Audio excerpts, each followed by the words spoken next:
Hey, what's up guys? This is Anthony from AnthonysCustoms, and for this review we are looking at the Power Rangers Legacy Collection of Build-A-Figure Megazord, which it's a nice little figure. I mean, it's obviously not anywhere near to scale, but it's okay for a pack-in figure. I think it's okay. Now, some people have made the argument that we should have just gotten our power weapons rather than the Megazord Build-A-Figures. I have to say I agree, or Build-A-Figure parts. I do agree because we don't really need a tiny Megazord figure. It just doesn't really do much for the collection, and the power swords or power weapons would be a great addition to posing options for a collection, a display collection. So yeah, that's how I feel about that, but it does exist, so we're going to review it. So let's go ahead and get it off the stand and take a closer look.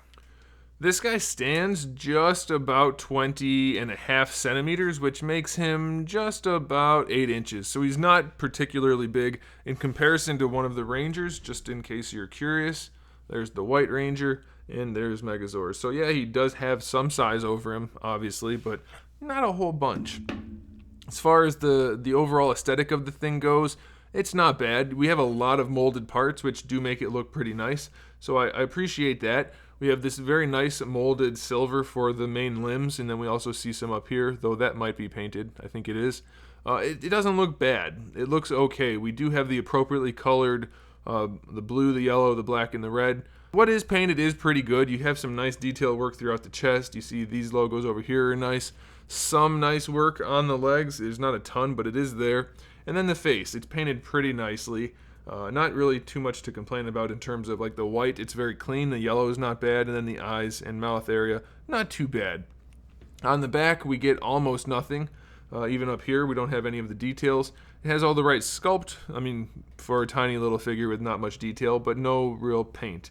Now, as far as posability goes, it's okay. You'll need to be aware that these ball pegs at the knees pop off exceptionally easy. They feel like they're not going to because they have to snap in if you do separate them, but its own weight can pop them off, so be careful with that. As far as the head goes, it's on like a really limited ball peg. It moves around a little bit, mostly just a swivel. These guys are on a hinge, so they'll move independently.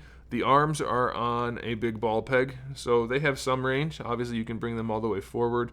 Probably enough, to be completely honest, for Megazord. He's not exactly the most agile fellow.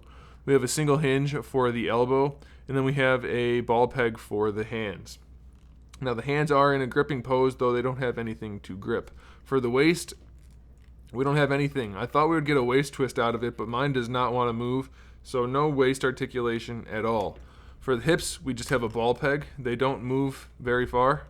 You're not going to be able to do a whole lot going forward or backwards. And we just have another ball peg for the knee, which will pop off, like I said, very easily. So limited posability there. And then we have a big ball peg for the ankles. So ultimately, he'll be able to stand there and look like a little statue of Megazord. You can put him in a tiny bit of a pose, but not too much. So don't expect to do too much with it. I don't know if these guys are like valuable on eBay or anything, but if you're not trying to buy the figures but you want to get Megazord, I wouldn't suggest you pay too much for it because it is a very mediocre representation of Megazord. I mean, it's not supposed to be more than that, but just so that you're aware, it's not worth a ton if that happens to be what they're going for. So there it is, guys. Thanks for watching. Make sure you subscribe to the channel. I have new videos up every single day. We talk about action figures, movies, TV shows, video games, all kinds of fun stuff. So make sure you turn on notifications and come back for all of that. Give the video a thumbs up if you liked it, and in the meantime, keep collecting.